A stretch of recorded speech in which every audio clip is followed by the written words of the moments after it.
So beginning with the session 1, I would request Mr. Raj Joshi sir, Group Head Digital Technology and Transformation, SVP, Aditya Birla Group, to please come up on this stage to address our audience. Please, sir. Please give him a warm welcome.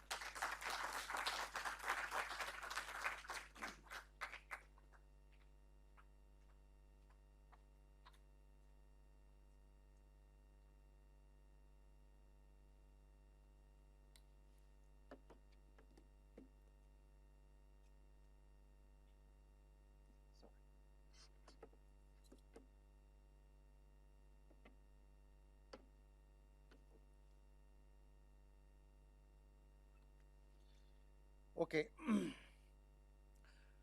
First of all, I must thank the institution, Tide, and also all the other dignitaries at IIT Roorkee to invite us, me and my colleague, for this event. And also I think I hope after a long day's lecture, you all have still energy, good amount of energy left to interact with us and engage with us. But I really look forward to this opportunity. And I think I thank Mr. Azam and Dr. Akshay, Dr. Sairam, and also IDEX colleague here and all the other students in the audience. Okay, yeah. So, yeah. So as she introduced myself to you, so I look after the entire digital technologies and transformation at the group level for the Aditya Birla Group. It's one of the largest conglomerates in India. As you know, it's a $60 billion group spread in 36 countries, 130 manufacturing plants, and one of the leaders in India in multiple areas. So that is, cement. We have Ultratech Cement, which is the largest cement company. Hindalco Industries, one of the largest metals and copper company. The Aditya Birla Fashion Retail, which has Louis Philippe, Von Hein, and so many brands, Pantaloon, everything else is ABG. And also, we are a big player in apparel, in pulp and fiber. So can you hear me without this? Are you people to hear me, the last bench? Okay.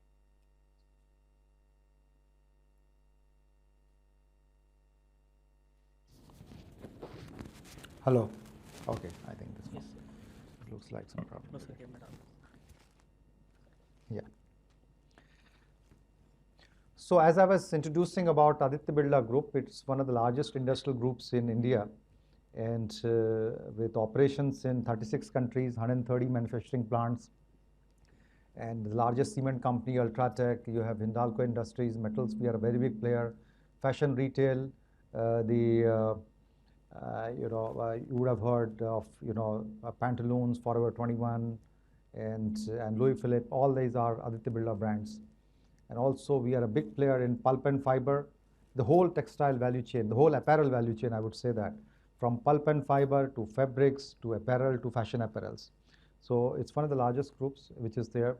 And as she introduced me to you, and apart from the digital technologies and transformation portfolio, I've also been involved in many areas like, on the technology part, on the cybersecurity policy, on the, apart from that, in the education policy. So there have been multiple involvements of mine. And of course, as she said, that introduced me, that I'm also an alumni of this college, and I think that brings a different feeling. Some of you who are studying here may not think of that because you are still studying here, but when you leave this institute and you come after decades, you really feel something, what you call goosebumps. And when you come back and see, and last night I was going through various places. I went to Ravindra Bhavan. I was a Senate member of Ravindra Bhavan in 1990, and Ganga Bhavan and all these places. It's really, an emotional matter. There's always a connect with this institute.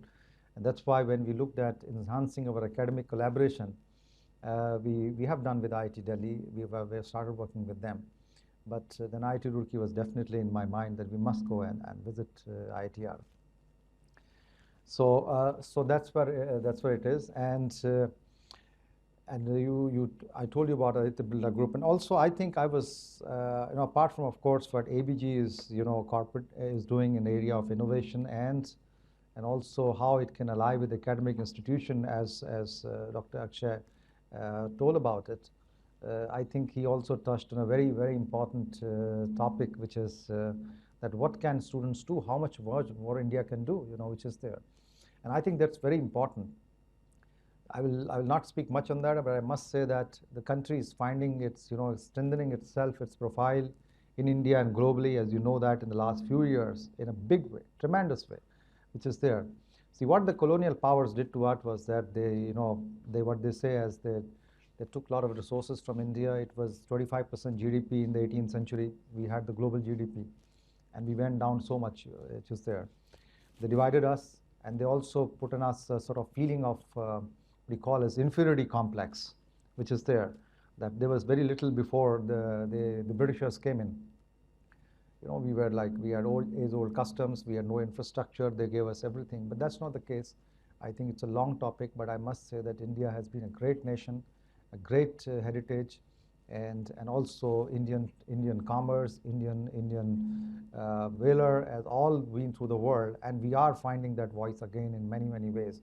And that also comes to, if you see in the economic terms, the kind of unicorns which are there, and even 60% of the unicorns in America, if you say that, they have actually been in Indian connection, as we all know that, which is there. And also the kind of rate of new companies forming up in India is immense, which is there in terms of many other areas. And a lot of these things are possible today because of, and will be more and more because of the spirit of the youth, which is there. And you have to play a great role. You are in one of the most, I would say that, opportune times, which is there. In my time, when I came in here, we had no computers, which is there, no mobile phones, no computers, no access to internet, and so on and so forth. So you have tremendous access to all these things, which you must leverage, which is there. So coming to the topic of corporate innovation, innovation is must, and as you all know that the economies are changing. See, if you see a lot of GDP in the recent times is from industries which were not there 20 years back. Telecom, media, you have it, biotech, so many other industries. They just didn't exist. Intelligent transport and so on and so forth. They're just not there. So innovation and today in the world which is so complex and also post-pandemic, complex supply chains, high competition, economic cycles being in tough situation. And there are challenges, but they also bring a lot of capability to innovate. Innovation is the only way when you either develop new products or services. When we look at digital transformation, how to do that across the group, we look at every company which is in different stages of its evolution.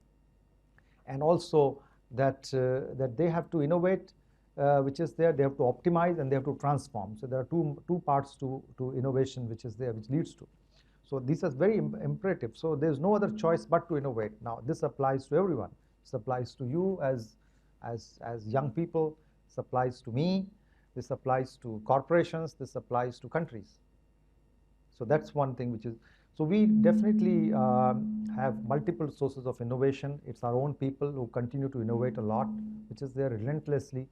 I think the kind of, and that's the reason why Aditya Birla companies are one of the top companies in the country today. If you see in every sector, literally, we are at a leading position. We are primarily a manufacturing-driven group, but even in services, that's it. So I think innovation internally, and that's one. And we have this accelerator program. See, we work with large companies. We work with, apart from our normal suppliers, large companies like Microsoft, Amazon, or anyone else like Oracle, SAP, and so on. They have the large innovation ecosystems. We quite tap into that also. What are they doing globally? What are they doing in India? Very interesting things. So that's one thing. We have our own accelerator program also. We have around 100 startups which work very closely with ABG. And ABG would stand for Aditya Birla Group. And out of that, around 40 and 50 are part of the IT-driven accelerator, which is there, and 60 are in other areas, and so on. That's roughly around 100. and we nurture these companies. We don't incubate, because as a large organization, we are not really suited for incubation. It requires a very deft and a very what you call as very close hand holding, which is there. But we encourage companies who have reached a certain level to work with our companies, and we do it deliberately, because for large companies it doesn't come easy to work with small companies. For us, like when you talk of billions of dollars, and small companies, like, you don't even give time to them to meet, which is there. So we have to have a deliberate program to encourage and to see that young companies are able to work with us. They're able to meet our right kind of people, pitch their work, and get orders and from them, and so on. So we help that. And academic institutions, we have recently now started looking at academic institutions also. And that's where I said that we tied up with IIT Delhi and then IIT R, which is there. So, and that's what we were today, talking to many companies and some brilliant ones. I must tell you that, I think in the area of, one was, I remember, was in the area of biofuels, and I'm just offhand, I'm telling you, biofuels from the area of earthquake, what do you call it, signaling, warning signals, and so on. There's one on health also, women's menstrual health, that kind of solution for that, and so on. Very exciting. So with academic institutions, I think they're a great source of innovation. Now, because you not just don't have the academicians which are there, but also the students and academicians who work on IP and so on and so forth. That's why I was talking to the director also today. I think he was very great sense of pride, saying that we have a large pool of IP which we can really see what we can do about it, and also students. So I think there is so much of possibility of innovation in an institution which is there. I think we are doing good, but I think we can do more. This I can tell you. I'm not just telling from the ABG point of view, because it's my own institution, also from that point of view. I think we are doing well, but as we say, there's no perfection. There's no, it's like done with. So there's so much possibility to do, which is there. So I think the students and professors, there's so much of innovation can happen. Now, how do we make it work? How do we make it work? And it could be, like, there are young companies, how we help them gain guidance in terms of mentorship, because I saw some of them didn't have a marketing plan also. They thought something, product, but you have to look at holistically a product. And I've been an entrepreneur also. I set up a company in 1994 and sold it in 1998, which is there. And so I know it requires to look at it holistically. So that's one part which is there. And so we are talking to TIDES for identifying companies who can work with us, who can work with our companies, and some of the companies who really feel can do well. We try to put some investment, but though that's not the primary step we take. We don't not really looking for investing as such. But if they are able to do promising work in certain areas, we have done that with some companies.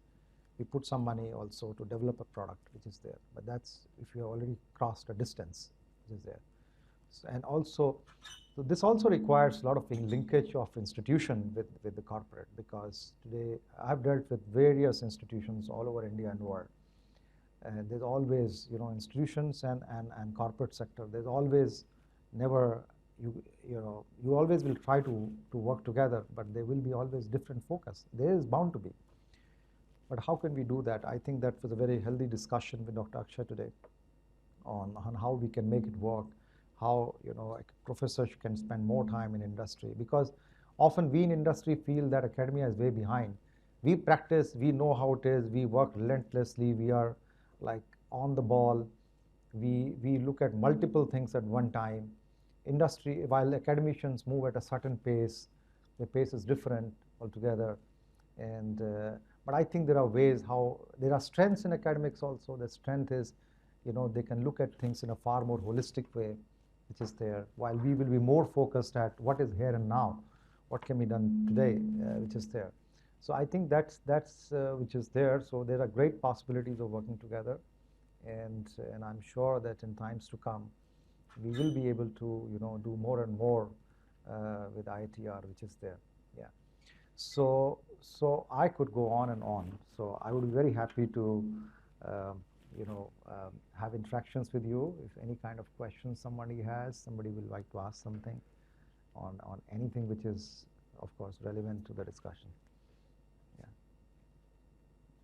But one thing I must tell you that I have an observation that IIT R students I found less. I think we tie up with many. They studied somewhere and they are here, but the what you call as the Roorkee students I found relatively lesser in my interactions. Maybe it was just a statistical sampling. That's it.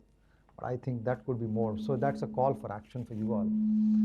That you can do more. Yeah. Any questions? So either you have understood everything or you have not understood nothing. You have not understood anything.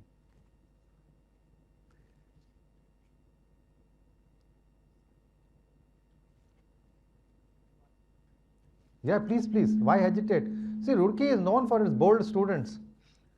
You are hesitating. That's the character of this institution.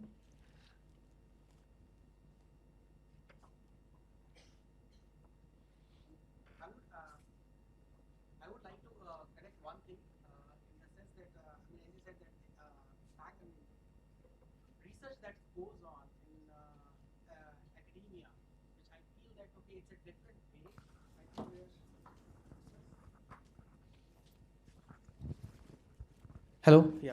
So the research that goes in the academia is very different in comparison to what happens in the industry, okay? But I feel it's not the slow pace as you mentioned, right? Sometimes I feel that the best innovation that happened in academia as well. If I see a lot of things that I have, worked with as well. So that I would like to, let's say, differ. So why, I want your opinion that why I have seen many people from different industries that they make the same comment that academia move very slow in comparison to the industries. Okay, so why do you have that feeling? I because I have myself, so I did my PhD from Wisconsin Madison, and then I have worked in labs where research is going on, and the company was also actually formulated by my mentor, and which was actually used. The research was used in that company. So your comments on that? So I would actually, maybe see, there is nothing like an absolute truth. There is nothing like, as they say, one version of the, of the thing, that it is slow and so hence it is. That's not the, I think I would just maybe nuance it. That in many cases, for example, as you came from, Wisconsin, and so there's a certain culture which is there in many countries where the companies are very much, because I worked with Oak Ridge National Laboratory in the 90s, on defense projects, defense transportation projects, when we had set up that company. So the company was literally embedded in the US Department of Defense, literally. So so I think it's very contextual. In some countries, in some cases, you will find that the companies are very much part of it. They are very much doing a work which is very relevant, which is there. So that's there. So I would not really put it as an absolute. But I generally see that especially I will talk of Indian context, we are sitting here. Here we find that in general, many of the places, most of the places, you would find that possibly it could do more. Now how does it work? Because things move very fast. We did an analytics project with a very leading institution, and people had to spend time on because things move very fast in sometimes, and they have to be turned around very fast. So possibly a model could be worked out, which is there. A model can be worked out, and I'll be very glad to. I gave certain suggestions to Dr. Akshay also, that how we can make it work, because where people could spend more time, maybe the academicians can spend more time in the industry, can spend time which is there, and the people could have spent some time here on a sustained basis, not on a one-off basis, which is there, and that could help in greater understanding, which is there. Now there are areas which move very fast. Now also it depends on the areas. Like if you see IT analytics, maybe it moves very, very fast, which is there. Certain areas don't move that fast. You need to do fundamental research or materials basis, which is like, which takes time, which is there. So I think, and also, but at the same time, I feel that there is a good need to orient the academic world a little more towards the, as I said again, let's not take it as an absolute statement in totality, but many people need to be, on how to even frame a proper business plan, which is there, how to do marketing of the product. Some people know it very well, but maybe more people could know that. So I like to nuance it that way. Yeah. Thank you. Yeah.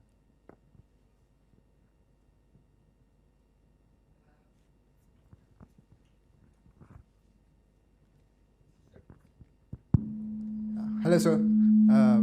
I don't have a question as such, but as you just mentioned, that you opened up a company in 1994 and then sold it in 4 years later. So, can you please share us that experience? And other thing is that how was that different?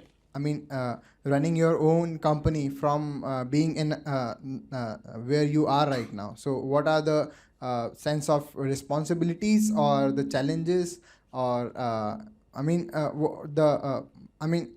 it's different, right? At the position you are right now and running your own company. So yeah, in our perspective, we at the place we are working, that is our own. But yeah, I mean, in those days when you were operating your own company and right now, so what's the difference? And do you feel is there any difference? See, that was a different year, different time. Today is a different year, different time. But when I look back at that time, when you open a company, it's like a baby. It's like it has to be brought up in a very, I still remember that date when that company incorporation was done, and I was coming from this ROC's office with the company incorporation certificate, and the rain was happening. So you have to bring that company, and that company was sold, and today it employs 600 people still in Calcutta, and a high-end engineering work for many companies. So it was a different time, but you have to look at it holistically. You have to look at the everything. When you open a company, you have to look at not just your product. Who's going to pay for it, and where are you going to pay salaries from? Not yours, others, and so that because when people are working, that's a great different feeling. See, when you are doing a job, it's like you're bothered. You not say more, but okay, your check comes on time, right? So that's one. But when you are running a company, you have to be worried about how others' check comes on time. For you, it's a financial number. For someone, it's a family, their whole life. So you have to be very careful about it. Their whole family is there, their dependence is there. So there's a greater sense of responsibility when you open a company. You have to be very careful about it. You can't be reckless about it. And so that's one part. And of course, you'd look at every dimension. I set up an office in Calcutta in flat 21 days, and I was there literally, my weight came down, and so on and so forth. So you have to be very fast. There are lots of long stories which are there. So when you do that, you set up an organization, you have to learn finance, you have to learn, different things. I went to US at that time when I was all of 23, and I went to US first time. And first time is first time, a lot of missteps, but we got that order from US Federal Highways, for a defense contract, which is there on traffic simulation systems, which is there. So it's a very different feeling altogether. But what it teaches you, but being an entrepreneur is a great teacher. I must tell you, I learned so many things in that period, and actually if I would have done a job, I earned far more than what I would have done in a job when I cashed out my stocks for some reason. I earned far more. I experienced so much. I was very responsible at that time, and so on. So it's a great learning. So I have not done my MBA, but I've taken classes in IIMs and so on. But I think so that's a great teacher. So I think entrepreneurship is something which is very important. It's a mindset. See, it's a mindset. It's not that I'm in job here or I'm in job there.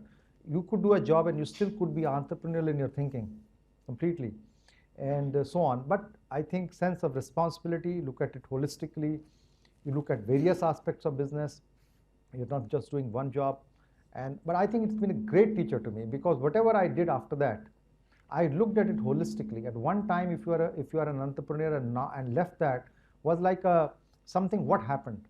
Why was the question. But today, actually, that's not the case. You know, if you do that, then it's a great thing on your CV, actually, literally, that you were an entrepreneur, that you could do that, because people are looking for entrepreneurial mindset, which is there. So when I work for a company, then again it's a sense of ownership completely. So I think you carry those traits; they work very well, which is there. And then at a certain stage in life, you really don't think, okay, I'm working for someone. It's not the case. We are working for a cause. The cause is something. And when you work for a cause, and when you're working to create an economic capacity or some sort of a capability, so it's the way you look at it's the way you look at your work. You must have heard that famous dialogue of Neil Armstrong. When janitor was asked that, are you going to? The janitor said that, a typical would say, oh, I'm just cleaning this space facility. No, she said, I'm contributing towards man going on the moon. So it's the way you define your work. It's the way you craft your vision. It's the way you feel what you are contributing towards. That makes a greater difference. And I think that came out very strongly. Me personally, it's been a great change because, apart from my work, I've been, and that I think I could only do because of an entrepreneur. I have contributed towards the government policies on various areas. I've been the special invitee to the Union Cabinet's Technology Empowered Group, the youngest in that level, in that cadre, when you had chairman ISRO and chairman of, Space Commission, and, of course, he's ex officio. So all that people were there. Because you want to create it, which is there. Education policy, for school education policy, I've been one of the architects of writing what technology can be used there. There's been a great role one has played. And what we are looking at, how can we change today's school education, when you say you buy computers, but can you make it completely outcome based? A lot of these things over the years I have done that, which is there. So I think that has come out of my entrepreneurial stint, I must tell you that. Any other question? And of course, Roorkee has taught me a lot. It's a bold institution, and that's what defines and separates the Thomsonians from others. Hello, good evening, sir. Thanks Yeah. for your talk. I'm actually a student of Masters in Innovation Management in IIT Roorkee. And I'm looking for, as you rightly said, that there is a gap between the research which is being done in industry and in academic institute. Maybe both are doing the great research in their own, but they are working in the silos. So I would like to understand from you, or like how ABG Group can help the students of IIT Roorkee to bridge this gap and get ready for the industry as soon as they pass out from the campus. Okay. So I think as we discuss and our discussions move forward, will be a matter of time. But I think the possibilities which can always be there is if the students are able to craft an idea or think of something which is quite unique, which is there, think of something which can solve a certain amount of value, as an entrepreneur, we could definitely see that, how we could support that in certain ways. So that's always possible, which is there. But also it depends on context, which is there. And I told them, and actually also, if you need some help from even from the Department of Science, I could always help any Roorkee student a lot, which is there. So I think that's always possible. And above all, I think what ABG can help is one part.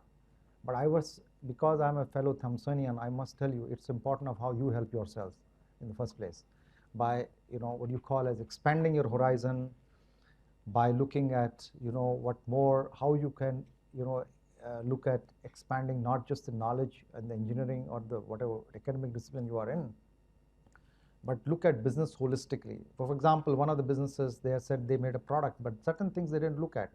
Affordability of the product by the consumer. You could make a great product, but if somebody is not able to afford it, or it doesn't look at payback, for example. Simple question of mine was, what was payback? And he said, what payback? Now, payback is very important if I want to. So I think we can definitely help mentor some of these, that's one part. We are also talking of, what is the IP library in the University of, in IIT Roorkee. and we can look at that, which is there, if it would be useful, because as a large group we have multiple areas where we can, it's not just the analytics or it's like materials, cement, metals process. So if there are various areas, if there are IPs are there, one can work on that.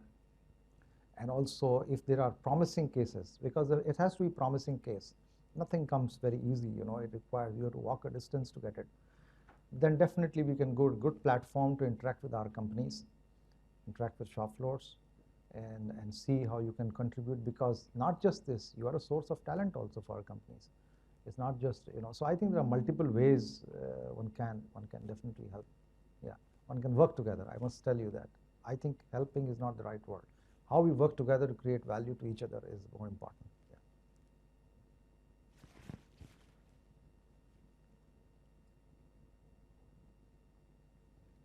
Anything else? We have time? Yeah.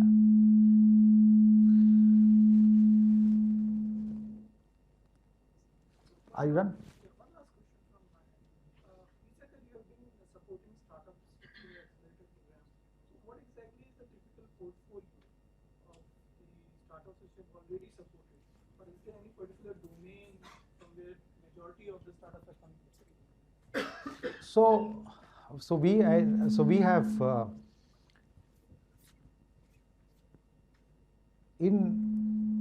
there are domains of, analytics is there, drones, which is their robotics, because they are very useful. See, for example, robotics.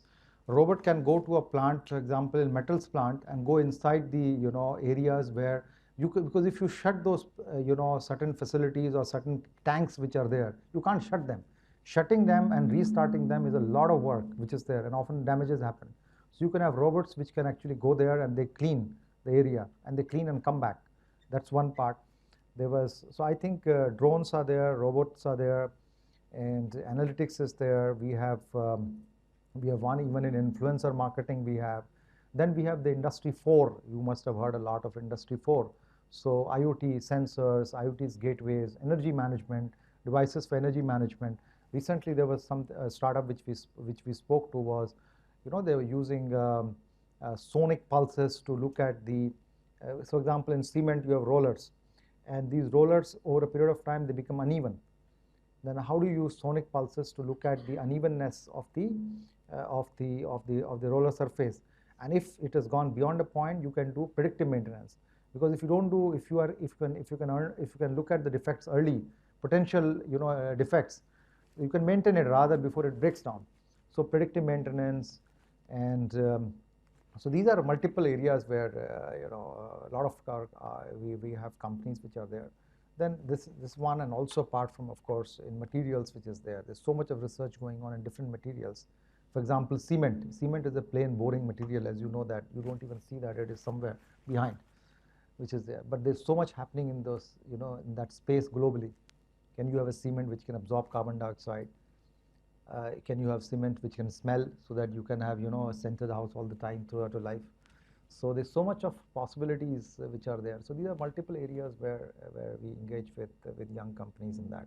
We help them gain business with our companies, and that's a big work. I can tell you that we have done hundreds of crores of businesses these startups have done. There's some have done even 20 crores, which is a big thing for a small company, very big thing.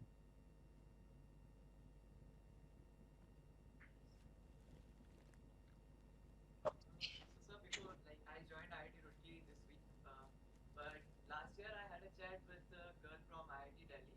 She was a PhD student. So she got an offer from Adobe to join as a research scientist. At the same time, she was having an offer under her mentor to work on a project. So the pay was almost the same for both the cases. So I want to know your opinion, for a research scientist, which would be, in terms of, let's say, ABG, which one would be better? To give projects, outsource the projects as a freelancing way, or hire a research scientist in your own institute? What would be better for ABG?